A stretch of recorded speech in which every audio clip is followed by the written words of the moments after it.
हरे कृष्णा कृष्ण कृष्णा हरे हरे, हरे राम राम राम हरे हरे। गुरुवे गौरचंद्राय राधिकाय तदालये, कृष्णाय कृष्ण भक्ताय तद्भक्ताय नमो नमः। हरे कृष्णा। आप सभी वैष्णवों का, वैष्णवियों का, भागवतों का इस माधुर्य कादम्बिनी के पाठ्यक्रम में बहुत बहुत स्वागत है और अभिनंदन है।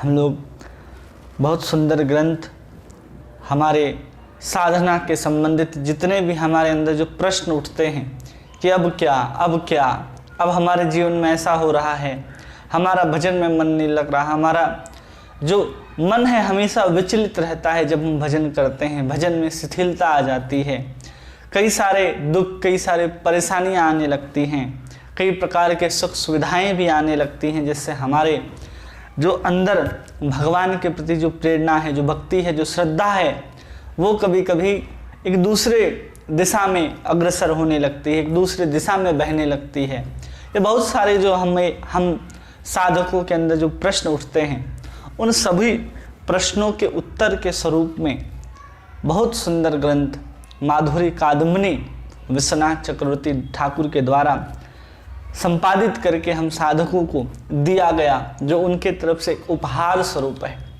केवल हमारे प्रश्न का ही समाधान नहीं करता ये ग्रंथ, उसके साथ साथ इसमें आचार्य की प्रार्थना और आचार्य की कृपा इसमें सन्निहित है, जिनके माध्यम से हम लोगों को सबको चैतन्य महाप्रभु की जो कृपा है, जो उदारता है, जो औदार्यता है, इस कली काल में अवतार ग्रहण करने के बाद जो अमूल्य निधि जो चैतन्य महाप्रभु देने के लिए आए हैं, वो अमूल्य निधि को किस माध्यम से हम प्राप्त कर सकते हैं, क्या क्या परेशानियां आएंगी, कैसे कैसे हम वहां तक पहुंचेंगे, और किस पथ पर चलना है और किस पर सवार होकर के चलना है, ये सब कुछ यहाँ पर हमको ग्रंथ में मिलता है।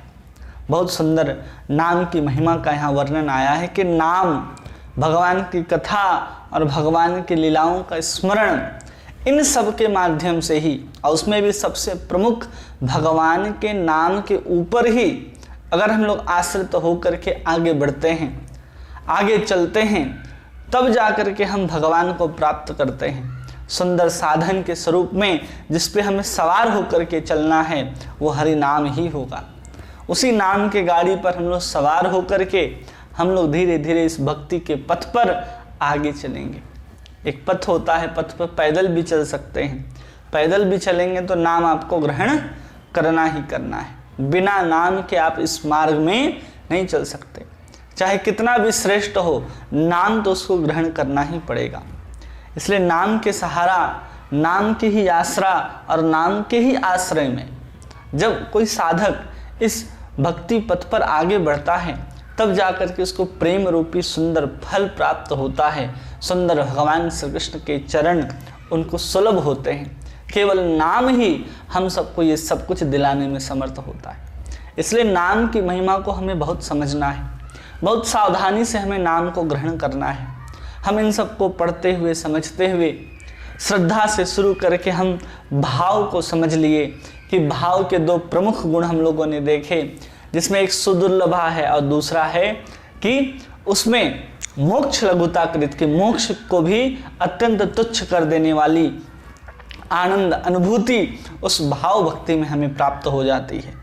उस भाव भक्ति की सौरभता, उस भाव भक्ति के पुष्प की जब सुगंध व्याप्त होती है भगवान के चारों तरफ, तो भगवान भी अपने भक्त की ओर दृष्टि करने लगते हैं। जैसे ही भगवान भक्त की ओर दृष्टि करते हैं, भक्त निहाल हो जाता है। अनुभव से केवल ये भगवान ने अभी मेरी तरफ देखा है, ऐसा अनुभव करने लगता है। हर अलग अलग इंद्रियों के माध्यम से भगवान कृष्ण का अनुभव करता है, स्फूर्ति होती है भाव की दशा में। देह का अभ्यास उससे छूट जाता है। उस भाव की अवस्था में उसके अंदर सात्विक विकार प्रकट होने लगते हैं। अपने आप को सामान्य भूल जाता है और निरंतर कृष्ण के ही चिंतन में, कृष्ण के ही गुणगान में अपने आप को समाहित रखता है। ये सब कब होता है? जब व्यक्ति जो भी साधन हमें उपलब्ध हैं भक्ति मार्ग में आगे बढ़ने के लिए, जिसमें श्रवण से लेकर के आत्मनिवेदन तक 9 प्रकार की भक्ति है, गुरु का आदेश है, किसी साधु का संग है, भागवत का श्रवण है, इन सबको करते हुए जब हम भक्ति के मार्ग में आगे बढ़ते हैं तब हमारे जीवन में वो दशा प्राप्त होती है कि हम भाव दशा को अब प्राप्त हो गए हैं। जिस भाव दशा को प्राप्त करने के बाद हम लोगों के जीवन में केवल एक ही लक्ष्य बचते हैं, भगवान कृष्ण, और कहीं हमारी मोह माया ममता कहीं नहीं रहती। केवल कृष्ण के ऊपर ही आकर के सब कुछ हमारा जितने भी भाव है, चिंतन है, चेष्टाएं हैं, मनोवृत्ति हैं, क्रियाएं हैं, वो सब केवल कृष्ण की ओर ही जाकर के टिकती हैं। इन सबको हम लोगों ने बहुत विस्तार से जब सप्तम वृत्ति का अध्ययन किया हम लोगों ने तो पढ़ा कि भाव भक्ति के प्राप्त भक्तों की क्या दशा होती, कैसे भावनाओं के साथ कैसे घूमता है, कैसे इधर उधर जाता है, कौन क्या सोचता है उसके बारे में, ये सब भाव भक्ति में हम लोगों ने पढ़ा कि कितना सुंदर भाव भक्त का हृदय जो है वो भगवान के लिए कोमल हो जाता है। अब वही भाव भक्ति जो है वो 8वें अमृत वृष्टि में वर्णन करते हैं कि वही प्रेम के रूप में परिवर्तित होगी। हमने जैसे उदाहरण दिया था ना कि एक छोटा सा बीज वही गन्ना का स्वरूप धारण करता है, गन्ने के स्वरूप को धारण करने के बाद वही रस निकाला जाता है, उसी से रस निकाला जाता है और उसी रस से फिर वहाँ पर गुड़, शर्करा, सीता, मिश्री, अतिश्रेष्ठ मिश्री, इस रूप में वही बीज परिवर्तित होता हुआ जाता है। उसी प्रकार हमारी ही श्रद्धा धीरे धीरे और प्रगाढ़ होती जाती है, प्रगाढ़ होती जाती है। उस श्रद्धा के बीज से ही सुंदर लता निकलना शुरू होता है, जिसमें सबसे पहले हम साधन के क्रिया को अपनाते हैं। जब उस वैसी श्रद्धा किसी साधु की कृपा से आ जाती है, जिस श्रद्धा से हम भगवान के तरफ आगे बढ़ते हैं।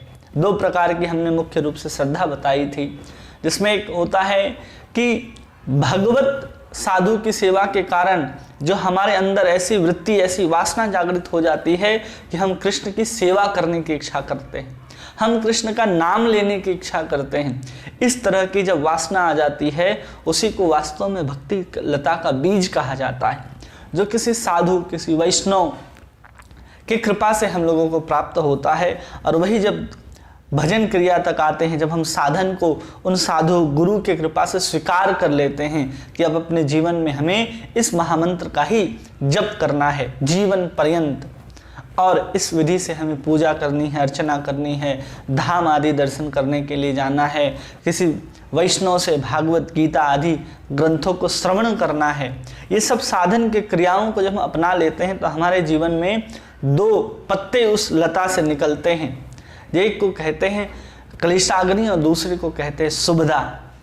ये 2 प्रकार के पत्ते निकलते हैं। 2 प्रकार के पत्तों में हम लोगों ने क्लेश 5 प्रकार के देखे, 4 प्रकार के सुबधा को हम लोगों ने देखा।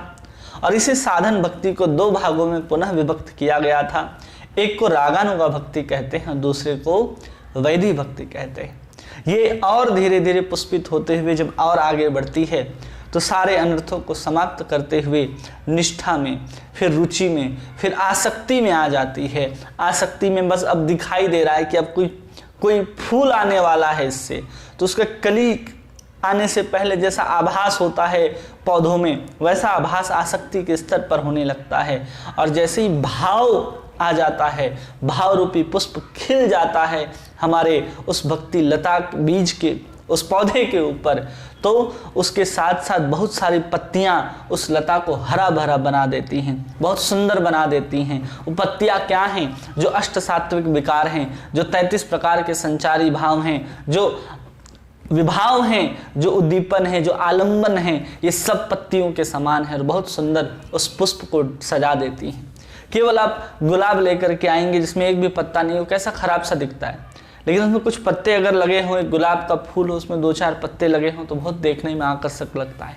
वैसे ही जो भाव हैं और भाव के कारण जो सात्विक विकार हैं, अनुभाव है, विभाव है, व्यभिचारी भाव है, स्थायी भाव है, ये सब उस भाव रूपी पुष्प को बहुत सुंदर से सजाते हैं। आप देखें ना, बिना केवल फूल ही फूल नहीं होता, उस फूल की डंठल में कुछ हरा रंग का पत्ते जैसा ही कुछ रहता है, जिसके ही ऊपर वो सुंदर भाव जो होता है, भाव रूपी पुष्प जो है वो खिला होता है। वो भाव की अवस्था को हम लोगों ने देखा, और वही पुष्प क्या होता है, बाद में फल के रूप में परिणित होता है। कोई भी अब फल जब आता है तो देखेंगे, किसी का भी आम के वृक्ष में पहले मंजरियाँ आती हैं, फिर आम आता है। बहुत सारे ऐसे पौधे देखेंगे कि पहले उसमें पुष्प आया है, फिर उसमें फल आया है, चाहे अमृत हो, चाहे अन्य तरह के जितने भी स्वादिष्ट फल हैं जो हम लोग ग्रहण करते हैं, सब में पहले पुष्प ही आते हैं। और वही पुष्प क्या होता है, फिर उससे उसके जो भी फल आने होते हैं, उस पौधे से उस फल को देना शुरू करता है। तो इसी प्रकार हमने भाव को देखा, और वही पुष्प जो है फल के रूप में परिणित होकर के प्रेम का रूप धारण कर लेता है। भाव की अवस्था में जो साधक का हृदय है वो क्या होता है, इतने प्रकार के साधना के कारण, इतने प्रकार के जो श्रवण कीर्तन आदि को करते करते अनर्थ समाप्त होकर के उसकी आसक्ति कृष्ण के प्रति हो जाती है, आसक्ति की दशा को प्राप्त कर लेता है। उस आसक्ति की दशा में रुचि तरीके से उसकी रुचि किसमें होती है, हमेशा साधक जिसका साधन करता है उसमें रुचि होती है, और आसक्ति हमेशा कृष्ण के प्रति होती है। एक भजन विषयक होता है और एक भगवत विषयक होता है। तो जो रुचि है वो हमेशा भजन के विषय की होगी, और जो आसक्ति हमेशा भगवत विषयक होगी, भगवान के प्रति होगी। तो वैसे ही जब रुचि और आसक्ति, रुचि के साथ वो भजन करता है और कृष्ण की प्राप्ति के लिए भजन करता है, तब वही रुचि और आसक्ति मिलकर के उसके हृदय को एकदम कोमल बना देती हैं। जिसका उदाहरण हमने दिया था कि कोई पुष्प का ले लीजिए, जैसे कमल के पत्ते का उदाहरण, गुलाब की पंखुड़ियों का उदाहरण, किसी ठोस स्थल पर पानी डाल करके उसको कैसे मुलायम बना दिया जाता है, उस तरह के मुलायम चित्त की वृत्ति हो जाती है, चित्त की अवस्था हो जाती है। हमारा हृदय वैसे ही कोमल हो जाता है, जिस अवस्था को भाव कहते हैं। अब वही अवस्था और प्रगाढ़ होती है, उसमें प्रगाढ़ होती है। तो हम लोग याद कीजिए कि हम लोगों ने 3 प्रकार की अभिलाषाओं को समझा था। एक होती है कृष्ण को प्राप्ति की अभिलाषा, एक होती है कृष्ण को प्रसन्न करने की अनुकूल अभिलाषा, और कृष्ण के प्रति सौहार्द प्रकट करने की अभिलाषा। ये तीनों प्रकार की अभिलाषाओं के कारण हमारा जो भाव है वो स्थिर होता है, वो भाव जो है वो अपने चरम सीमा को प्राप्त करता है। लेकिन वही और बढ़ता जाता है कि नहीं, अब हमें कृष्ण चाहिए ही चाहिए। अब कृष्ण के प्रति जो सेवा है, अनुकूल भाव से जो हम सेवा करते थे, और प्रगाढ़ हो जाता है कृष्ण के प्रति, और हम विनम्र सौहार्द हो जाते हैं, और उस आनंद के उत्कर्ष की चरम सीमा तक बढ़ जाता है कि अब हमें क्या चाहिए, अब हमें कृष्ण चाहिए ही चाहिए। वो प्रगाढ़ ममता के रूप में बदल जाती है। जब वो प्रगाढ़ ममता के रूप में जो भाव बदल जाता है, उसी को हम लोग यहाँ पर प्रेम कहते हैं। उस प्रेम की अवस्था में हृदय अब पूरी तरह से पिघल चुका है। भाव की अवस्था में तो अभी हिल रहा था, कुछ आप हिला सकते थे, जैसे जमा हुआ घी होता है ना, वो बहुत मुलायम होता है, उसके ऊपर डालो वो भी कोमल होता है, लेकिन वो थोड़ा सा गर्म हो जाए तो एकदम सोने के समान वो चमकता है। जैसे पिघला हुआ सोना है वैसा चमकता हुआ दिखाई देता है। वैसे ही प्रेम की दशा में हमारा हृदय पूर्ण रूप से पिघल जाता है, एकदम आर पार देखा जा सकता है। उस पिघले हुए, उस थोड़ा सा जो आर्द्र हुआ है हृदय भाव की अवस्था में, वहाँ तो केवल भगवान की स्फूर्ति ही हो रही थी, लेकिन यहाँ प्रेम की दशा में अब वो हृदय जो है वो पूर्ण रूप से पिघल जाता है।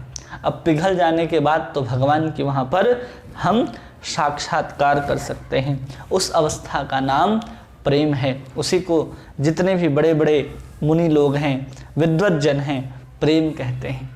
और हमारे रूप गोस्वामी वर्णन करते हैं भक्ति रसामृत में, सिंधु में, तो वहाँ प्रेम का वर्णन करते हुए कहते हैं, सम्यक मृषीण मृणिस्त तवांतो ममत्व संयंकितः भावस एव सांद्रात्मा बुधे प्रेम निगद्धते। कि कहते हैं कि भाव और प्रेम में क्या अवस्था आ जाती है, सम्यक मसृण। जैसे कि मसृण का मतलब होता है कोमलता, जैसे कि भाव की अवस्था में कुछ कम कोमल था, लेकिन प्रेम की अवस्था में पूर्ण रूप से मसृण हो जाता है, पिघल जाता है। जैसे कोई मक्खन पिघलता है ना, जैसे आप गर्म तवे में डालेंगे उनको तो मक्खन पिघलता हो, घी पिघलता हो, तो उसी प्रकार से प्रेम की अवस्था में हमारा हृदय पूर्ण रूप से पिघल जाता है, स्निग्ध हो जाता है, एकदम कोमल। हमारे चित्त में किसी प्रकार की कोई खराश, किसी प्रकार का रूखापन, किसी प्रकार का सूखापन वो रहता ही नहीं है, क्योंकि भाव की अवस्था में ही वो जो चित्त के अंदर का रूखापन है वो धीरे धीरे समाप्त होने लगता है। और प्रेम की अवस्था में तो मत कहो, वो समुद्र ही बन करके पिघल करके समुद्र ही हो जाता है। वो पहाड़ के समान, कठोर पहाड़ के समान जो हमारा हृदय था अनर्थों के कारण, वो जब अनर्थ धीरे धीरे कम होते हैं तो पत्थर का पहाड़ धीरे धीरे बर्फ के पहाड़ के रूप में परिवर्तित होने लगता है। और बर्फ के रूप में जब पूर्ण रूप से परिवर्तित होने लगता है तो उससे छोटी मोटी धाराएं निकलने लगती हैं जो अष्ट सात्विक विकारों के रूप में होती हैं। अश्रु की धारा आती है, रोमांचित होते हैं, गदगद हो जाते हैं हम। इस तरह के अलग अलग प्रकार की धाराएं उस हिमालय से, उस पहाड़ से, बर्फ के पहाड़ से पिघल करके निकलना आरंभ होती है। और फिर जब हम प्रेम की दशा में प्राप्त कर लेते हैं तो भगवान के विरह के ताप जब हमारे उस भाव के ऊपर पड़ते हैं तो वही भाव रूपी जो बर्फ है पूर्ण रूप से पिघल करके सुंदर प्रेम सिंधु का स्वरूप धारण कर लेता है। यही प्रेम का स्वरूप है। ऐसे ही धीरे धीरे हम प्रेम की दशा को प्राप्त कर लेते हैं। और उसी को यहाँ पर कह रहे हैं कि सम्यक मसृण सत्वांतो ममत्व अशयांकितः। और वहाँ पर जो अवस्था होती है वो हम भगवान से अति शयांकित, ममता जो है हमारा वो भगवान के प्रति अत्यंत प्रगाढ़ हो जाती है। सब कुछ पिघल जाता है, प्रेम लेकिन गाढ़ा हो जाता है। हृदय पिघल जाता है बर्फ की तरह, पानी की तरह, घी की तरह, मक्खन की तरह। लेकिन जो प्रेम की जो अंदर सांद्रता है वो धीरे धीरे बढ़ जाती है। जैसे दूध है, उसको और गर्म किया जाए और गर्म किया जाए तो कैसे रबड़ी और मलाई के रूप में परिवर्तित होने लगता है। उसी प्रकार हमारा जो भगवान के प्रति भाव है, जो संसार के प्रति भाव था, वो धीरे धीरे परिवर्तित होने लगता है। इसलिए यहाँ पर भाव में हमारा जो चित्त की दशा होती है कुछ कम मसृण होता है, कुछ कम कोमल होते हैं। और यहाँ पर जो हम भाव के दशा में होते हैं, हम साधक के रूप में होते हैं। हमारा साधन में बहुत ज़्यादा मन लगता है, हम बहुत रुचि के साथ भागवत आदि श्रवण करेंगे, वो तो सब सही होता है। लेकिन प्रेम की अवस्था में हमारा हृदय पूर्ण रूप से पिघल जाता है। हमारा चित्त में किसी प्रकार की रूखापन, सूखापन नहीं रहता है। और भगवान के प्रति ममता और भगवान के प्रति प्रेम इतना प्रगाढ़ हो जाता है कि अब हम भगवान के बिना एक क्षण ही नहीं रह सकते। कृष्ण अगर उसको दिखाई न दे तो वो तो जीवित ही नहीं रहेगा। वो अवस्था को हम प्राप्त कर लेते हैं। तो प्रेम की अवस्था के दो लक्षण होते हैं, एक स्वरूप लक्षण होते हैं और एक तटस्थ लक्षण होते हैं।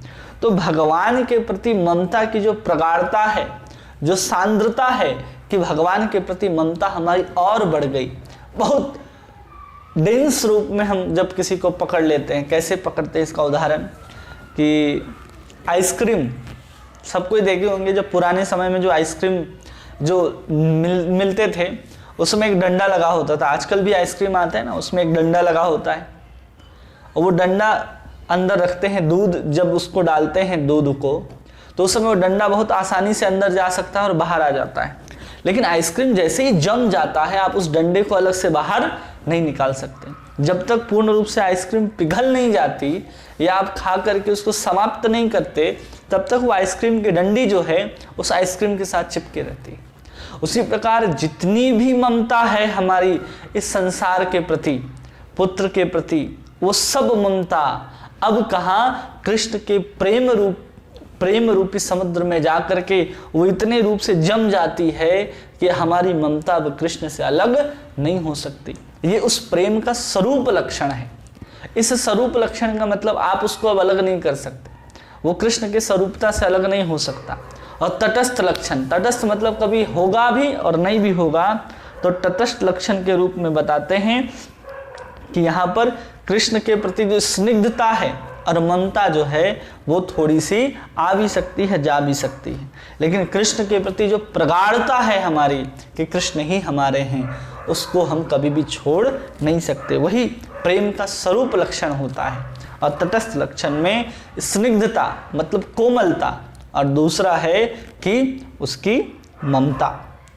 कई बार ममता जो है हमारी कृष्ण के प्रति बहुत होती है, लेकिन वो ममता भी कई बार कृष्ण के क्रियाओं में, कृष्ण के सेवाओं में अलग अलग हो जाती।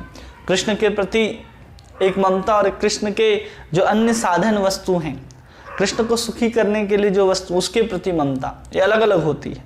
कई बार जब माता यशोदा जब भोजन कराने के लिए दौड़ती है तो डंडा लेकर के दौड़ती है कि हमें भोजन कराना है, तो वहाँ पर ममता जो है कृष्ण के प्रति तो है, लेकिन अभी क्रिया कैसी चल रही है कि अभी भगवान को भोजन खिलाना है। तो इस तरह से जो ममता है वो तटस्थ लक्षण को कभी कभी प्राप्त करते रहती है, कभी कृष्ण के प्रति, कभी कृष्ण को भोजन कराने के प्रति, ऐसे ममता इधर उधर होती है। लेकिन वास्तविक स्वरूप लक्षण है कि कृष्ण के प्रति हमारी प्रगाढ़ता कितनी है। हमारी प्रगाढ़ता जितना श्रेष्ठ होगा, हम उस प्रेम में उतने आगे बढ़े होंगे। और उसी चीज को यहाँ पर समझाते हुए कह रहे हैं, एक और श्लोक कहते हैं और कहते हैं, अनन्य ममता विष्णु ममता प्रेम संगता भक्ति रिच्यते भीष्म प्रहलाद नारद उद्धव नारदे। कह रहे कि अर्थात जिसमें देह गेह आदि के अन्य विषयों के प्रति जो ममता है उसको परित्याग करके विष्णु के विषय में ममता होती है। जो हमारे पुत्र के प्रति ममता है, देह के प्रति ममता है, धन संपत्ति के प्रति जो मोह है, वो उस मोह को छोड़ दे, उन वस्तुओं के मोह को छोड़ करके वही मोह जो है वो भगवान विष्णु के लिए, भगवान विष्णु के विषय में हो जाए, तो उसी को भीष्म, प्रहलाद, उद्धव, नारद आदि महाजन प्रेम कहा करते हैं। उसी को यहाँ पर प्रेम कहा करते हैं। ये बड़े बड़े आचार्य जो हैं इसी को प्रेम बतला रहे हैं। नरेंद्र प्रभु जी, रिकॉर्डिंग नहीं हो रहा है?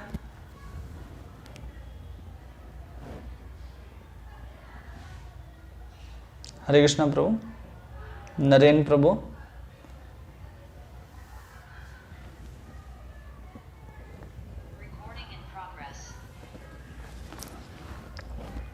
तो यहाँ पर प्रेम किसको कहा, बड़े बड़े आचार्य किसको प्रेम बता रहे हैं? जो समस्त विषयों के प्रति जो आसक्ति है, मोह है, ममता है, लगाव है, उन सबको छोड़ दे अगर हम उस विषयों के प्रति, देह के प्रति, धन के प्रति, अपने देह से संबंधित जितने भी संबंधी हैं उनके प्रति छोड़ करके उसी ममता को अगर हम कहाँ लगा दें, विष्णु के विषय में लगा दें, भगवान विष्णु के संबंध में लगा दें, तो उसी को भीष्म, उद्धव, नारद क्या कह रहे हैं? प्रेम कह रहे हैं। वही प्रेम का लक्षण बता रहे हैं। अब यहाँ पर उसकी सिद्धि की बात करें, जो सिद्ध भक्त का लक्षण होता है। चलो प्रेम को तो हम समझ गए कि प्रेम ये है, और स्पष्ट रूप से समझ जाइए कि प्रेम को एज ए शब्दों में डिफाइन नहीं किया जा सकता है। बस आचार्य यहाँ पर क्या कर रहे हैं, उसकी कुछ उदाहरण दे करके, कुछ अनुप्रास अलंकार के द्वारा, कुछ और अलग अलग उदाहरण के द्वारा हमको समझाने का प्रयास कर रहे हैं कि वो दशा क्या होती है, प्रेम की दशा। भाव की दशा तक तो चलो वर्णन संभव भी है, लेकिन जहाँ तक बात की जाती है प्रेम का, तो प्रेम अवर्चनीय। नारद भक्ति सूत्र में जो सूत्र देते हैं तो उसमें कहते हैं प्रेमम अवर्चनीय स्वरूपम, कि जिस प्रेम को वचनों के द्वारा कभी भी वर्णित नहीं किया जा सकता, वो स्वरूप है प्रेम का।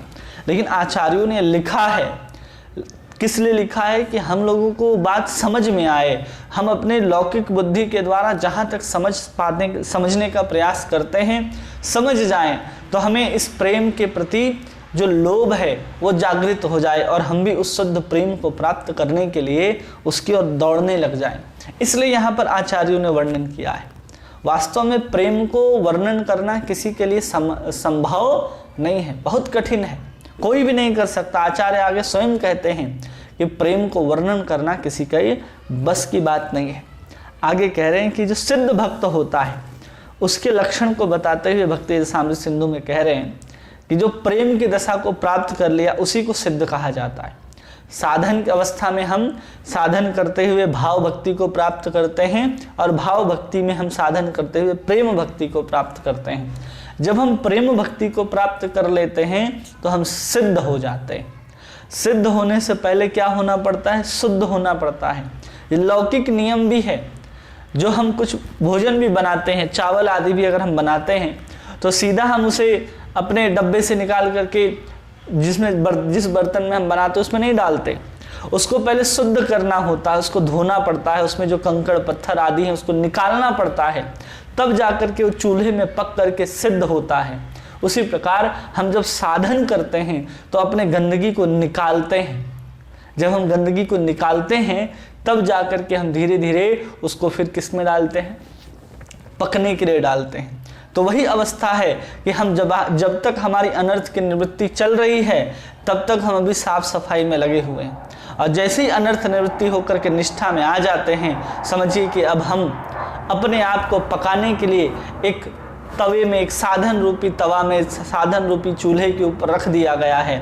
अब धीरे धीरे उसमें जो उबाल आने लगता है तो भाव की दशा है, वो पूर्ण रूप से अब जब निकाल करके देखते हैं कि ये चावल, ये वस्तु जो है पूर्ण रूप से पक गई है, तो आप उसको उतार देते हैं, वही सिद्धि की अवस्था है। तो उसी प्रकार हमारे जीवन में भी जब सिद्धि आना होता है, जब हम सिद्धि को प्राप्त करना चाहते हैं, इस प्रेम रूपी सिद्धि को, तो हमें भी अनर्थ निवृत्ति के उस शुद्धिकरण की प्रक्रिया से पास करना ही पड़ेगा। वो शुद्धिकरण की प्रक्रिया हमारे जीवन में आएगी ही आएगी, और हम सब साधक हैं तो हमारे जीवन में अनर्थ निवृत्ति की प्रक्रिया चलते ही रहती है। उसको भी हम लोगों ने देखा कि कैसे 5 प्रकार के क्रम होते हैं जिसके द्वारा हमारे जीवन से अनर्थ जाते हैं। कभी थोड़ा सा जाएंगे, फिर और थोड़ा सा जाएंगे, फिर प्रायिकता है, फिर आत्यंतिक है, ऐसे अलग अलग प्रकार की अनर्थ निवृत्तियों को हम लोगों ने देखा है। तो अब यहाँ पर सिद्धि की बात हो रही है, जिस सिद्धि के लक्षण की बात हो रही है, जिसमें हमने पूर्ण रूप से प्रेम को प्राप्त कर लिया है। अब प्रेम को प्राप्त करने के बाद हमारे पास और कुछ भी प्राप्त करने के लिए नहीं रह जाता। ऐसा नहीं है जब हमारे पास कुछ रह ही नहीं जाता प्रेम के बाद प्राप्त करने के लिए, तो हम और भजन क्यों करें, अब तो हमें प्रेम प्राप्त हो गया। इन सब चीज़ों को यहाँ पर आगे समझाया जाता है कि क्या अंतर होता है भक्ति साधन में, योग और ज्ञान के साधन में, कि जिसमें भक्ति को प्राप्त करने के बाद भी साधन के प्रति उसकी रुचि, साधन के प्रति उसका लगाव इतना दृढ़ रहता है, इतना बना हुआ रहता है। तो यहाँ पर सिद्ध भक्त के लक्षण को भक्ति रसामृत सिंधु में बता रहे हैं कि अवज्ञात अखिल क्लेशः सदा कृष्णाश्रितः क्रिया सिद्धा सियु संत प्रेम सख्ये स्वादन परायण, कि कह रहे हैं कि निखिल क्लेशों से रहित कृष्ण क्रियाशील, जितने प्रकार के क्लेश आते हैं ना, उन सब के क्लेशों से रहित, सब क्लेश समाप्त हो गए हैं। अब उसके जीवन में कोई क्लेश ही नहीं रहा, न उसके पास किसी प्रकार का अपराध बचा है, न किसी प्रकार का और कोई अन्य वस्तु बची है। अब जितने भी क्लेश के कारण उनके भजन में विघ्न आते थे वो सब से रहित हो गया है, सब उसके जीवन में पूर्ण रूप से समाप्त हो गए हैं। तो अब क्या है, उसके बाद कृष्ण क्रियाशील, केवल और केवल कृष्ण को प्राप्ति के लिए जो भी क्रिया, जो भी कृष्ण को प्रसन्न करने के लिए क्रिया की आवश्यकता है उसको करेगा। अब इसको समझिए, यहाँ पर कृष्ण क्रियाशील है, यहाँ पर स्पष्ट रूप से कहा गया कृष्णाश्रितः क्रिया। पहले जब हम लोग क्रिया करते थे, जैसे कि हम साधन अवस्था में जो भी क्रिया करते हैं, हम अभी जो साधन क्रिया में जो कृष्ण का नाम ले रहे हैं वो पूर्ण रूप से शुद्ध नहीं है, तो हमें क्या कर रही है, पहले शुद्ध कर रही है, और फिर बाद में उस क्रिया के द्वारा हम कृष्ण को प्रसन्न करते हैं। यहाँ पर उसकी अवज्ञात अखिल क्लेशः, उसके जितने भी क्लेश हैं अविद्या आदि से सबसे मुक्त हो गया है, और मुक्त होने के बाद वो यहाँ पर जिस कृष्णाश्रित क्रिया की बात हो रही है, वो क्रिया के द्वारा अपनी शुद्धि नहीं, उस क्रिया के द्वारा कृष्ण की प्रसन्नता है। यहाँ पर कृष्णाश्रित, कृष्ण क्रियाशील का मतलब है कृष्ण की प्रसन्नता के लिए उस सब क्रियाओं को, सब चेष्टाओं को करता है। और उसके बाद तीसरा लक्षण बता रहे हैं, निर्विच्छिन्न प्रेम सुखा, आस्वादन में परायण होता है। वो हमेशा उस प्रेम को आस्वादन करने में हमेशा लगा हुआ रहता है। संतत प्रेम सौख्य स्वादन परायण, कि हमेशा प्रेम को आस्वादन करने में परायण रहता है। भक्त प्रेम को आस्वादन करता है, इसका तात्पर्य ऐसा नहीं है कि भक्त प्रेम को प्राप्त कर गया अब अपने अंदर जो प्रेम है उसका आस्वादन करता, नहीं। इसलिए पहले लिखा गया कि कृष्ण श्रितः क्रिया, कृष्ण की सेवा करने के बाद उस सेवा से जो सुख अनुभूत होता है, न चाहते हुए भी साधक क्या चाहता है, सिद्ध व्यक्ति भक्त क्या चाहता है कि हम केवल कृष्ण को सुखी करें, लेकिन कृष्ण को सुखी करने के बाद अनायास ही उसके न चाहते हुए भी कृष्ण सेवा से जो आनंद प्रकट होता है उसके आस्वादन में परायण रहता है। भक्त कभी भी इच्छा नहीं करता कि हमें स्वसुख की वांछा हो। हमने पढ़ा ना, रागानुगा भक्त जो होते हैं उनके अंदर स्वसुख की वांछा जरा से भी नहीं होती, गंध भी प्रवेश नहीं कर पाती उनके अंदर, तो ऐसी वासना होती है। तो यहाँ पर क्यों लिखा जा रहा है कि वो प्रेम सुख के आस्वादन करने में लगा रहता है। यहाँ सेवा के बाद जो उसे प्रेम प्राप्त हो रहा है, किसी क्रिया को करने के बाद, ऐसा नहीं कि उसे प्रेमानंद अब उसके हृदय में प्रकट हो गया तब वही प्रेमानंद में खुद ही डूबा है, जबकि वो प्रेमानंद में किसको डूबना है? कृष्ण को डुबाना है। भाव सिंधु में तो भक्त डूबता है, लेकिन प्रेम सिंधु में स्वयं गोविंद डूबते हैं। इतना अंतर है, क्योंकि यहाँ आप स्वयं भीग रहे थे, लेकिन उस भीगने में केवल कृष्ण को भिगा सकते थे, लेकिन प्रेम सिंधु में भक्त भी डूब जाता है और भगवान भी डूब जाते हैं। इसलिए यहाँ पर कहा जा रहा है कि संतत प्रेम सौख्य स्वादन परायण, दोनों वहां पर आस्वादन लेते रहते हैं। यहाँ पर विषय और आश्रय की बात अगर समझ में आती है हम लोगों को कि विषय हमेशा कृष्ण है और जो आनंद लेता है कृष्ण का वो आश्रय है। और जब भक्त भगवान की तरह व्यवहार करता है या भगवान भक्त की तरह व्यवहार करते हैं, कई बार भक्त भगवान को सुखी करना चाहता है और कई बार भगवान भी भक्त को सुखी करना चाहते हैं, तो दोनों एक दूसरे के साथ, जैसे नहीं धूल में धूसरित होते हुए खेलते हैं लोग, कबड्डी खेलते हैं, कोई उसके ऊपर चढ़ता है, कोई उसके ऊपर चढ़ता है, तो उसी तरह भक्त भी भगवान के साथ जब आनंद लेते हैं तो पता नहीं चलता कि कौन भगवान है और कौन भक्त है। दोनों एक साथ खड़े हो जाएं सामने मुख करके तो ही आप पहचान सकते हैं। जब वो क्रिया में लिप्त हो, कुछ खेल रहे हो, भाग रहे हो, दौड़ रहे हो, तो वो भगवान है, वो आपको आश्चर्य होगा, ये भक्त है, ये भी आश्चर्य होगा, क्योंकि वहां पर प्रेम की दशा में दोनों उस प्रेम सिंधु में डूब जाते हैं। तो ये 3 लक्षण बताए गए। कोई व्यक्ति सिद्धता को प्राप्त कर लेता है प्रेम के बाद, तो क्या होगा? जितने भी क्लेश होते हैं, जितने भी कह दिया जाए, वो सब क्लेशों से रहित होता है। दूसरा, वो कृष्ण क्रियाशील होता है कृष्ण की प्रसन्नता के लिए। और तीसरा गुण, वो प्रेम सुख के आस्वादन में हमेशा परायण होता है, जिसमें हमेशा वो भगवान की कथा, भगवान के कीर्तन को सुनता है, तो उसमें प्रगाढ़ रूप से आनंद आता है। जितना एक सामान्य भक्त को कृष्ण की कथा को सुन करके आनंद आएगा ना, उससे हजारों लाखों गुना, जिसकी कोई गिनती नहीं, जिसकी कोई सीमा नहीं है, इतना आनंद का अनुभव एक भक्त प्रेम की अवस्था में पहुंचने के बाद उसी हरि कथा को सुन करके, उसी भगवान के नाम को सुन करके जिस रस का आस्वादन करता है, बहुत श्रेष्ठ हो जाता है, बहुत आनंद आता है उसको कृष्ण का नाम सुनते ही। बड़े बड़े भक्तों का उदाहरण देखेंगे, चैतन्य चरितामृत पढ़ते हैं तो वहाँ केवल कृष्ण नाम सुनते ही लोग मूर्छित हो जा रहे हैं, कृष्ण नाम लेते ही उनकी आंख से आंसू की धारा बहने लग रही है। क्यों? क्योंकि उनके अंदर वो प्रेम जो है उन्होंने उसको संभाल करके रखा है। कोई कृष्ण कह देता है तो तुरंत कृष्ण के नाम से उद्दीपन को प्राप्त करके भाव दशा में जितने अष्ट सात्विक विकार है सब प्रकट होने लग जाते हैं। इसलिए जब व्यक्ति कोई साधन करते करते भाव और प्रेम की दशा को प्राप्त कर लिया है, तो वो जितना आनंद लेगा कृष्ण की कथा को कहने में, सुनने में, गाने में, उतना आनंद और जो साधन की अवस्था में और नीचे के स्तर पर हैं उतना आनंद नहीं ले पाते। हर व्यक्ति की श्रद्धा, हर व्यक्ति के स्तर अलग अलग होने के कारण उसी हरि कथा को सब अपने अपने रूप से आस्वादन करते हैं। राजा परीक्षित 7 दिन पर्यंत बिना किसी भूख और बिना किसी प्यास के बैठे रहे और निरंतर सुखदेव गोस्वामी हरि कथामृत को पान कराते गए और उन्हें भूख प्यास कुछ भी याद नहीं रहा। ऐसे श्रोता हो जाते हैं। वहाँ सुनने मात्र से, हम लोग कहते हैं ना कि केवल सुनने मात्र से ही कृष्ण हमारे हृदय में आकर के अवरुद्ध हो जाते हैं, तो हुआ ना राजा परीक्षित के। श्रवण करने के लिए बैठे, ये प्रश्न करते के साथ बैठे और बैठते के साथ ही जैसे सुखदेव गोस्वामी ने कथा का आरंभ किया है, राजा परीक्षित 7 दिन पर्यंत तक बैठे रहे एक ही आसन में, प्रश्न पूछते गए। सुखदेव गोस्वामी कथा के रूप में उनके सारे प्रश्नों का उत्तर बताते बताते सुंदर कृष्ण के सुंदर लीलाओं को प्रस्तुत कर दिया। तो वैसे ही हरि कथा के ऊपर एकदम प्रगाढ़ उसकी आसक्ति हो जाती है, पूर्ण रूप से उसका रस का आस्वादन कर सकता है। एक कम जो अभी अभी साधना भक्ति को शुरू किया है वो कृष्ण के नाम में जितना आस्वादन लेगा, वो भगवान की सेवा में जितना आनंद लेगा, जो जितना बढ़ा हुआ भक्त है, जो जितने साधन की अवस्था में बढ़ा है, चाहे रुचि आसक्ति भाव प्रेम कहीं भी पहुंचा हो, तो उसकी तुलना में जो साधारण भक्त है उसकी तुलना में उसका आनंद आस्वादन जो होता है वो बहुत ज़्यादा होता है। अब ऐसे समझ जाइए कि पहले अगर आपको कृष्ण का नाम लेने में कम आनंद आता था और अब आपको ज़्यादा आनंद आता है, तो आपने भक्ति के मार्ग में प्रगति की है।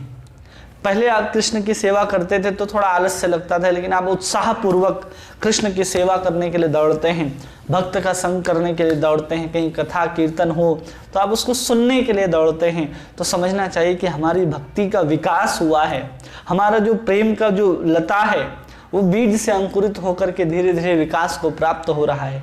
लेकिन जब ऐसा होगा तब, कई लोग कहते हैं कि अरे पहले तो बहुत मन लगता था, अब मन नहीं लगता है, तो अभी हमारा जो साधन है वही ठीक से नहीं चल रहा।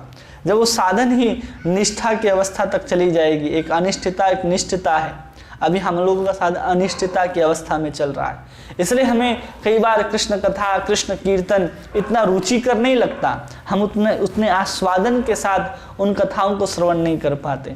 लेकिन प्रेम की अवस्था में व्यक्ति पूर्ण रूप से उसका आस्वादन करता है। कैसा आस्वादन करता है तो भागवत के एक संदर्भ में बताते हैं। 10वें अध्याय के 13वें श्लोक के 13वें अध्याय के दूसरा श्लोक कहते हैं, सतामयं सारभृतां निसर्गो यथर्थवाणी श्रुति चेतसामपि प्रतीक्षणां नादि अच्युतस्य यत् स्त्रिया विटानमिव साधुवार्तः। कहते हैं कि सारग्राही भक्त चूड़ामणियों का स्वभाव ऐसा हो जाता है कि वचन श्रवण चित्त आदि कृष्ण में अर्पित होने पर एक कामुक व्यक्ति जिस प्रकार कामनी की वार्ता को प्रतिक्षण नवीन रूप से आस्वादन करता है, उसी प्रकार जो भक्त होता है वो कृष्ण कथा के निकट प्रतिक्षण नवान मान की भांति अनुभूत होती है। जैसे कोई कामी व्यक्ति है तो कामी व्यक्ति का जो चित्त है वो हमेशा स्त्रियों में लगा होता है, पुरुष का स्त्री में, स्त्री का पुरुष में लगा होता है, तो उनकी बातें उसको कैसे आस्वाद्य नहीं लगती, कुछ और बताओ, हमेशा सुन करके नया नया लगते जाता है। वैसे ही जो भक्त होते हैं जिनका मन वचन चित्त जो कृष्ण में अर्पित हो गया है, वो कृष्ण की कथा को कृष्ण की वार्ता को सुन करके उनको भी ऐसे ही अनुभूति होती है कि एकदम नया है, एकदम नया है। अगर कोई भक्त कह दे अरे ये कथा तो हमने कल भी सुनी थी और आज वही सेम कथा सुनाई जा रही है, तो समझना चाहिए सिर्फ वो सुन रहा है, केवल वो जानकारी के लिए सुनता है, आस्वादन करने के लिए नहीं सुनता। जब आप किसी चीज़ का आस्वादन करने लग जाते हैं ना, तो 10 बार भी आपको ग्रहण करना पड़े तो आप उसको ग्रहण करते हैं, लेकिन जब उसमें आस्वादन आए तब। लेकिन आप सिर्फ खाना पूर्ति कर रहे हैं तो आपको आनंद नहीं आएगा। एक ही कथा को बार बार चैतन्य महाप्रभु ने लगभग 100 से अधिक बार प्रहलाद के चरित्र को सुना। कितने बार? 100 से अधिक बार। इतना प्रिय था उनको भक्त प्रहलाद का चरित्र। और हम लोग 1 बार 2 बार कई बार सुनते हैं, प्रभु जी 10वें स्कंद की कथा कब सुनेंगे, भगवान के दिव्य लीलाएं कब सुनेंगे। हम उधर ही दौड़ते हैं तुरंत। हमारा जो मन है, चित्त है, वो हर कथा को सुनने के लिए ऐसा व्याकुल नहीं रहता, ऐसा आतुर नहीं रहते हम। प्रभु जी कल तो सुनाए थे, आज आगे सुनना है, इसके बाद सुनना है। हम लोग इस तरह से करते रहते हैं। इससे पता चलता है कि हमारा जो आसक्ति प्रेम भगवान के प्रति जितना होना चाहिए, लीला के प्रति उतना नहीं है। हम सिर्फ जानकारी लेना चाहते हैं। जो व्यक्ति जानकारी सिर्फ लेना चाहता है वो आनंद नहीं ले सकता है। इसलिए आनंद लेने के लिए एक व्यक्ति का स्वभाव होता है। जैसे आप किसी रास्ते में सफ़र कर रहे हों और गाड़ी बहुत तेज से निकल जाए, बहुत सुंदर नदी पहाड़ झरने हों, तो आपको अच्छा नहीं लगेगा। लेकिन अगर आप आनंद लेते हुए जा रहे हैं तो आप गाड़ी थोड़ी धीरे भी चले और आपको आनंद आ रहा है एक एक वस्तु को देखने में, निहारने में, तो आप उस आनंद के साथ सफ़र को आगे बढ़ाते हैं। उसी प्रकार हरि कथा भी है। हरि कथा जितने आराम से चले, एक एक रस का हम आस्वादन कर पाएँ, उस सुंदर हरि कथा की बगिया में एक एक पुष्प के सुगंध को आप सुगंध ले पाएँ, उसके ऊपर कैसे कैसे भौरे खेल रहे सब आप देख पाएँ, तब जाकर के हरि कथा का आस्वादन होता है।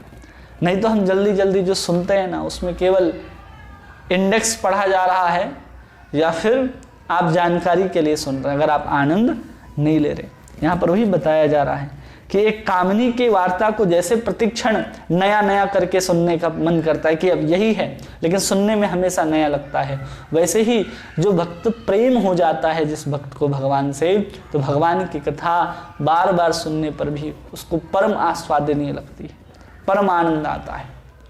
और हमें ऐसे भी आता है, जो लोग साधारण लोग हैं वो भी कृष्ण कथा को, राम कथा को कितने भाव से सुनते हैं। कहीं ना कहीं उनके अंदर श्रद्धा है, भाव है, तब तो वो सुन पाते हैं। हम लोगों ने प्रेम की अवस्था को अभी तक प्राप्त नहीं किया है, लेकिन उसकी दशा का हम लोग यहाँ पर श्रवण कर पा रहे हैं, पढ़ पा रहे हैं कि आखिर उनकी दशा क्या होती है। तो इस चीज़ का यहाँ पर वर्णन करते हैं कि पहले सिद्धि की अवस्था और उसका प्रेम लक्षण क्या होता है, तो उस लक्षण को बताते हैं कि बार बार कृष्ण की कथा, कृष्ण की सेवा, कृष्ण का गुण, कृष्ण का नाम लेने पर भी उस प्रेमी भक्त को नया नया अनुभव होगा।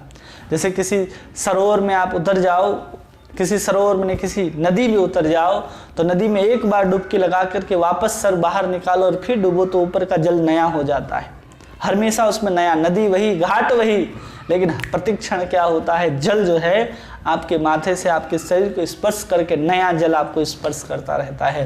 वैसे ही नदी वही रहती है, कथा वही रहती है, लेकिन कथा में जो आस्वादन है वो नदी के धारा के समान है। वो धारा हमेशा परिवर्तित होते रहती है और हम नए नए आनंद का अनुभव करते चले जाते हैं। लेकिन कब होता है, पूर्ण रूप से प्रगाढ़ता कब आती है कथा के प्रति, जब हम प्रेम के दशा को प्राप्त कर लेते हैं।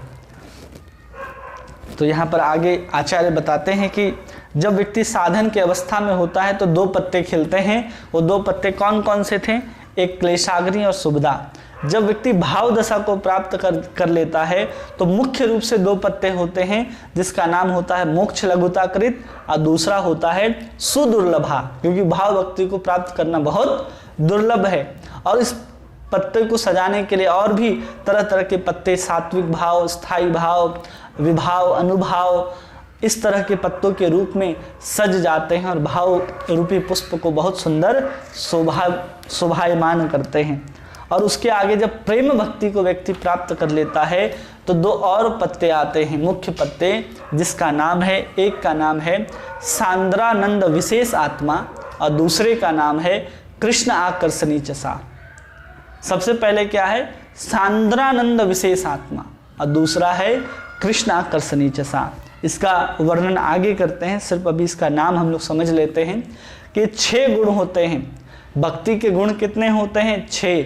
साधन भक्ति में 2 गुण प्रकट होते हैं, क्लेशाग्नि और सुबदा। भाव भक्ति में पुनः 2 गुण प्रकट होते हैं, एक है मोक्ष लघुताकृत और दूसरा है सुदुर्लभा। तो ऐसे 4 हो गए साधन भक्ति और भाव भक्ति में। और फिर प्रेम भक्ति को जब हम प्राप्त करेंगे तो 5वां गुण आ जाएगा उसमें सांद्रानंद विशेष आत्मा और 6ठा गुण आ जाएगा उसमें कृष्ण आकर्षणी चसा। वो कृष्ण को भी अपनी ओर आकर्षित करने में समर्थ होती है प्रेम भक्ति। तो ये 6 गुण होते हैं भक्ति के, ये हमें पता होना चाहिए। और हर भक्ति की अवस्था में, ये 3 प्रकार की भक्ति नहीं है, वो भक्ति की अवस्था है, साधन भक्ति, भाव भक्ति और प्रेम भक्ति। तो हम लोगों ने साधन भक्ति को श्रद्धा से शुरू किया और कब तक चलते गए, जब तक आसक्ति के स्तर पर हैं हम साधक ही हैं। वो साधन कब पुष्ट होता है, जब हम भाव भक्ति को प्राप्त करते हैं। और भाव भक्ति भी साधन है जब तक हम प्रेम को प्राप्त नहीं करते। तो ऐसे हम लोगों ने इसको 3 स्तरों में हम लोग समझते हुए अभी हम लोग प्रेम के दशा को, उस प्रेम के स्तर को समझ रहे हैं।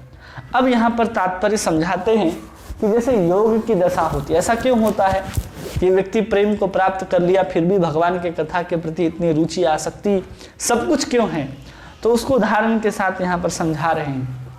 और कहते हैं जैसे ज्ञान और योग की दशा में जैसे जैसे साधक जो होता है वो सिद्धि के निकट पहुँचने लगता है, करीब जाने लगता है, तो उसके साधन जो है धीरे धीरे कम होने लगते हैं। वो मान लीजिए ज्ञान के लिए वो 8 घंटे चिंतन करता था, लेकिन जैसे जैसे उस सिद्धि की अवस्था को प्राप्त करते जाएगा अब घंटे 2 घंटे के लिए चिंतन करेगा। योगी 24-24 घंटे, महीने महीने तक समाधि में बैठा रहता था, अब योगी जब सिद्धि की अवस्था को प्राप्त कर लेगा तो घंटे 2 घंटे केवल समाधि में बैठेगा। लेकिन क्यों बैठेगा ऐसा? क्योंकि उनका जो साधन है और सिद्धि है दोनों अलग अलग होती है। कि हम योग के साधन करके हम भगवान परमात्मा स्वरूप को साक्षात्कार करते हैं और उस ब्रह्म में विलीन हो जाते हैं। ज्ञान मार्ग और योग मार्ग वाले निराकार ब्रह्म की उपासना करके उसमें चले जाते हैं, क्योंकि उसमें साधन अलग है और सिद्धि अलग है। जो प्राप्त करना है वो अलग है और जिसके माध्यम से प्राप्त करना है दोनों अलग अलग वस्तु है। वहाँ पर जो प्राप्त किया जाना है वो अलग है और जिसके माध्यम से प्राप्त किया जाना है सो अलग है। लेकिन भक्ति के मार्ग में क्या है? जो साधन है वही सिद्धि है और जो सिद्धि है वही साधन है। हम लोग को क्या करना है? भगवान की सेवा करनी है। आज हम जो भगवान की सेवा कर रहे हैं और प्रेम को प्राप्त करने के बाद जो हम सेवा करेंगे उसमें केवल यही अंतर होगा कि अभी हम जो आनंद ले रहे हैं भगवान की सेवा करके उसमें आनंद उतना नहीं आ रहा, उसमें आनंद उतना ज़्यादा नहीं आ रहा, बहुत कम आनंद आ रहा, आस्वादन नहीं कर पा रहे हम अभी साधन की अवस्था में। वो बहुत तरल है, बहुत पतला है। जैसे तो दूध होता है ना, उसमें बहुत सारा पानी मिला दिया जाए तो दूध का आस्वादन नहीं होता, केवल पानी पानी का स्वाद आता है। तो उसी प्रकार जब हम साधन की अवस्था में भगवान के जो नाम है, श्रवण है, कीर्तन है, सेवा है, उसको करते हैं तो उतना आनंद नहीं आता। लेकिन जैसे जैसे प्रेम की अवस्था तक हम आगे बढ़ते जाते हैं तो वही जो पानी मिला हुआ दूध है वो धीरे धीरे क्या हो जाता है? इतना सारा लगने वाला दूध धीरे धीरे कम हो जाता है और आस्वादन जो है वो बढ़ जाता है। इसलिए हमारे भक्ति मार्ग में जो साधन है ना वही सिद्धि की अवस्था है। बस उसमें आनंद जो है, हमारा आनंद आस्वादन करने की जो क्षमता है वो बढ़ जाती है, वो कई गुना हो जाती है, अनंत गुना तक बढ़ जाती है। बस इतना ही अंतर है योग, ज्ञान और भक्ति में। भक्ति में जो साधन है वही सिद्धि है, जो सिद्धि है वही साधन है। ऐसा हमें समझना चाहिए।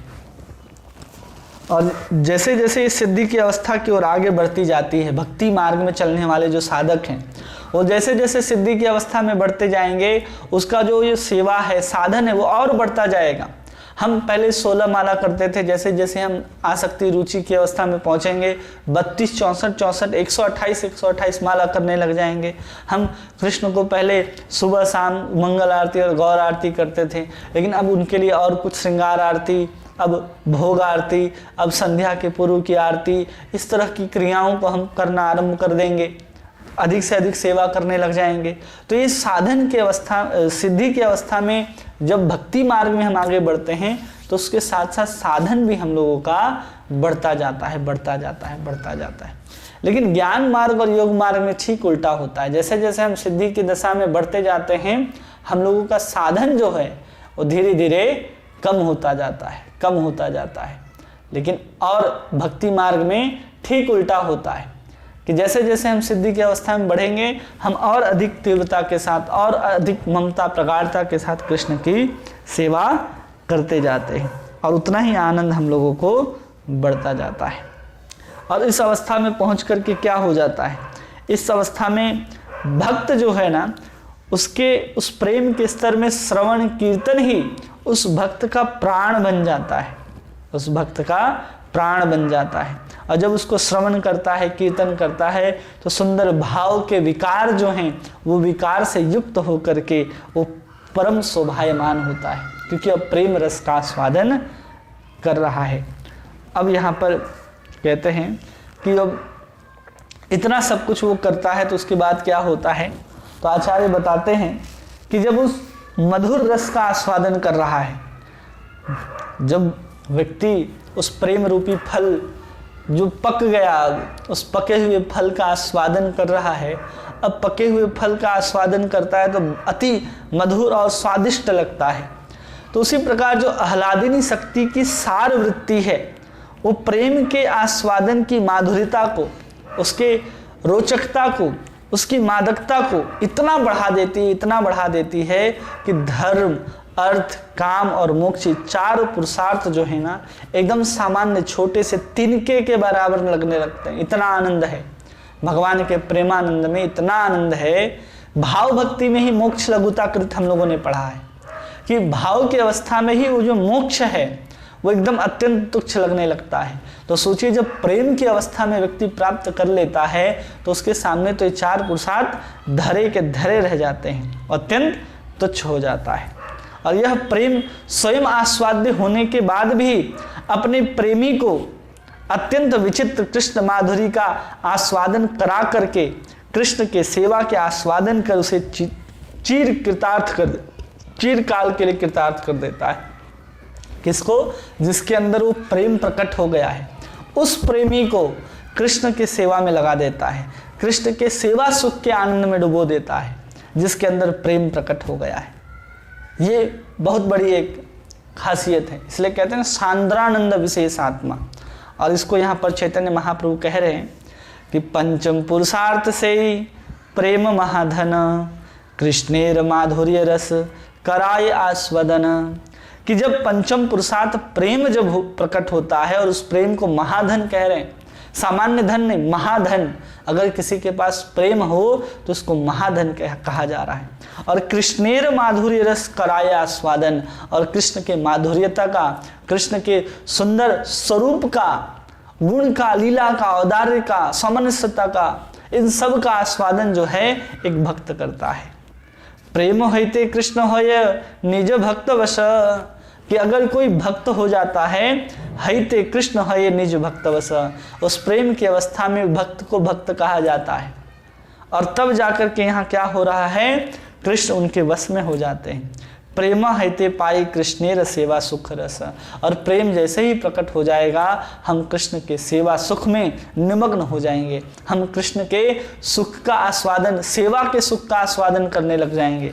अभी तो हम प्रयास पूर्वक अपने आप को शुद्ध करने के लिए, अपने आप को उस भक्ति तक पहुंचने के लिए, उस भक्ति के भाव को अपने अंदर लाने के लिए हम अपने इंद्रियों के द्वारा कृष्ण की सेवा कर रहे हैं। लेकिन वो इंद्रियां शुद्ध होकर के जब उसके अंदर आह्लादनी वृत्ति की जो सार स्वरूपा है, जो भक्ति है, जो चित्त वृत्ति है आह्लादनी शक्ति की, वो जब स्पर्श कर लेती है तो प्रेम जिस साधक के हृदय में आ गया है, उस प्रेमी को कृष्ण की सेवा में निमग्न कर देती है।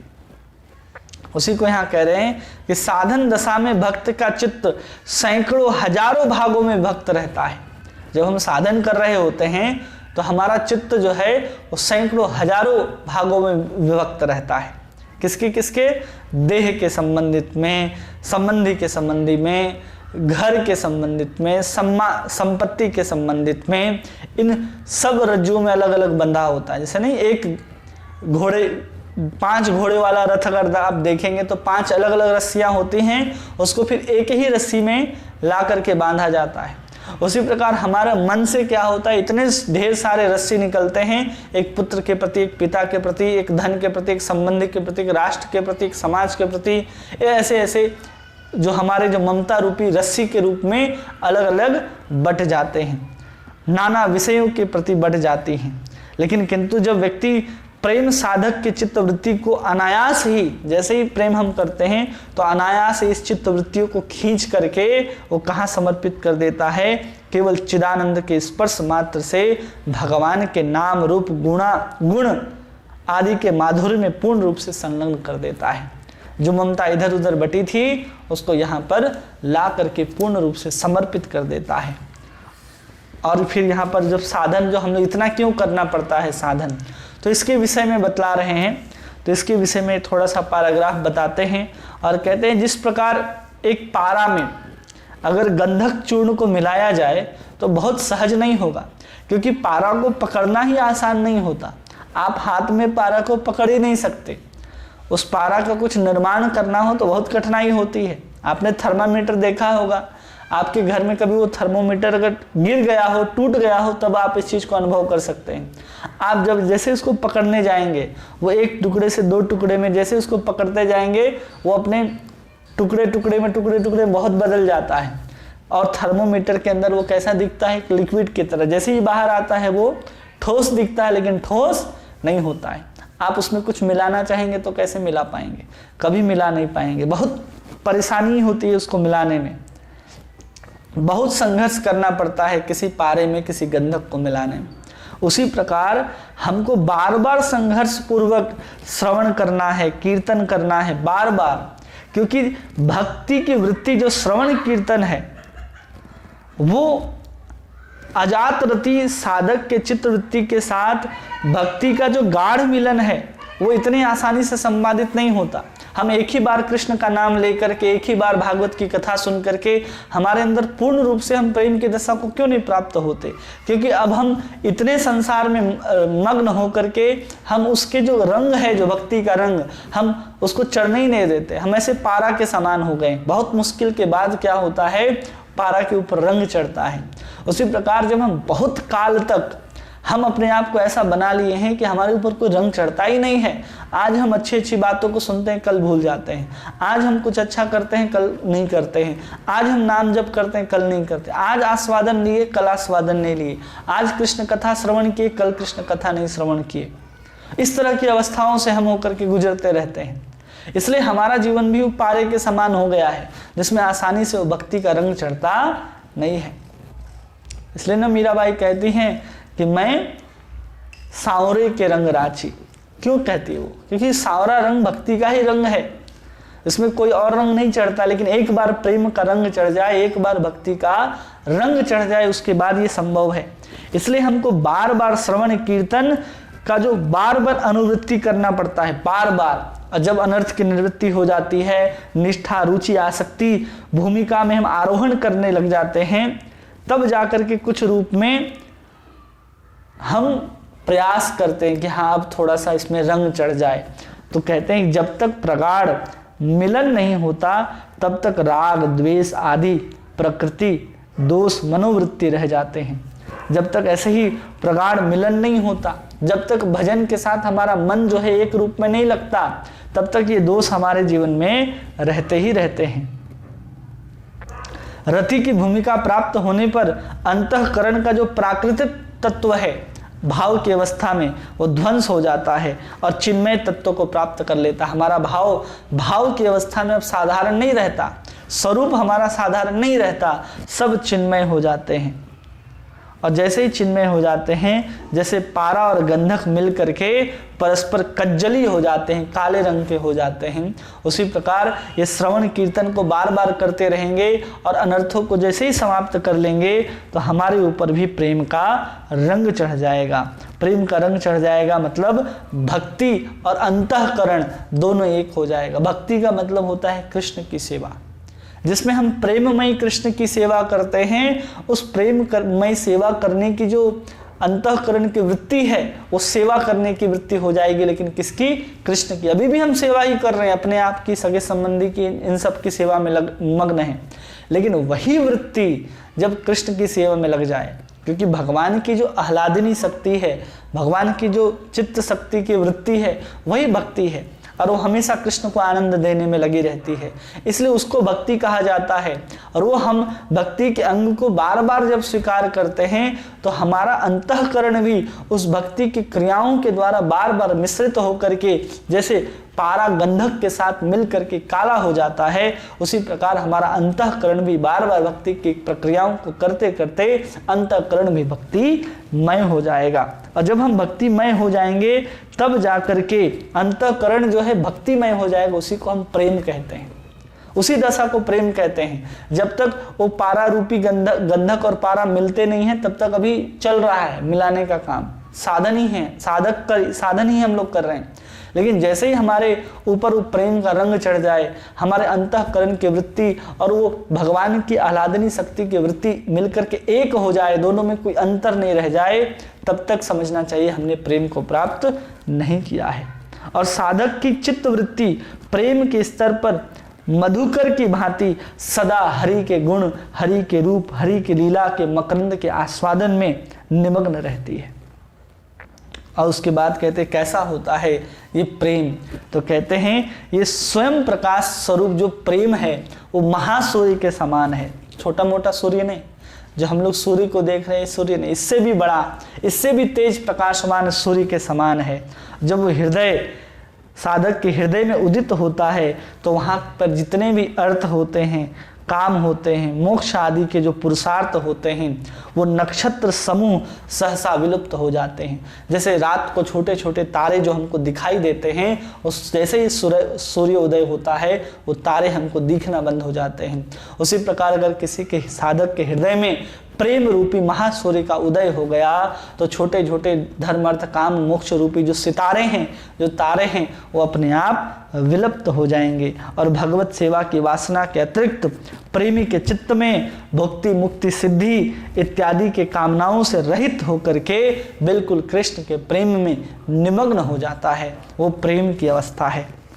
तो इसको हम लोगों ने प्रेम की परिभाषा के रूप में समझने का प्रयास किया और इसके आगे वर्णन आता है कि प्रेम कैसे आस्वादनीय होता है और प्रेम की अवस्था में आस्वादन करते करते कैसे भक्त मग्न हो जाता है, उसका वर्णन है। आगे बहुत सारे प्रेम के ऊपर बहुत विस्तृत चर्चा है, तो अलग अलग प्रकार की चर्चाओं को करके प्रेम की दशा को समझा रहे हैं आचार्य।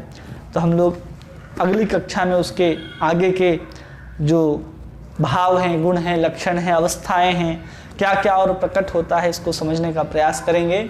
हम लोगों ने आज मुख्य रूप से क्या समझा कि प्रेम क्या होता है, भाव कैसे प्रेम के रूप में परिवर्तित होता है, उस प्रेम के स्थायी लक्षण क्या हैं और उस प्रेम के तटस्थ लक्षण क्या हैं।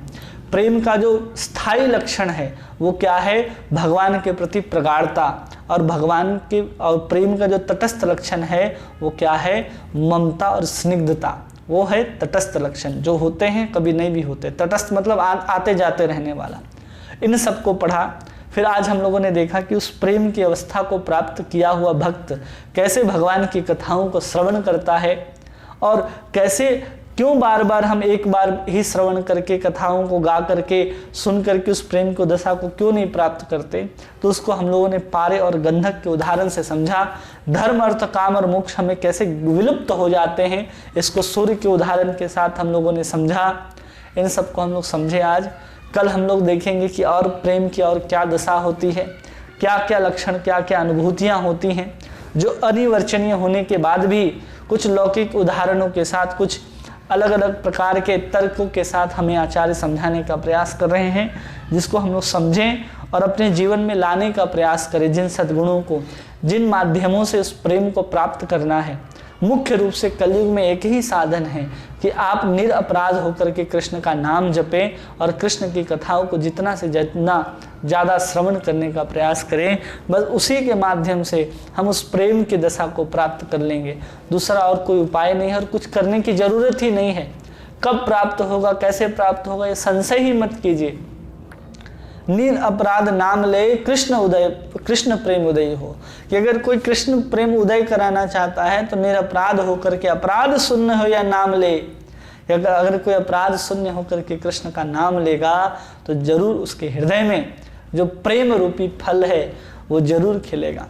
और हम लोग यही प्रार्थना करते हैं चैतन्य महाप्रभु से कि हम लोगों को भी भाव भक्ति, प्रेम भक्ति प्राप्त हो और हम भी आपके सेवा सुख में निमग्न हो करके इस संसार रूपी झंझटों से दूर हो करके हम भगवान के नित्य धाम में कृष्ण की प्रसन्नता के लिए, कृष्ण के आनंद के लिए वहाँ पर गमन करें।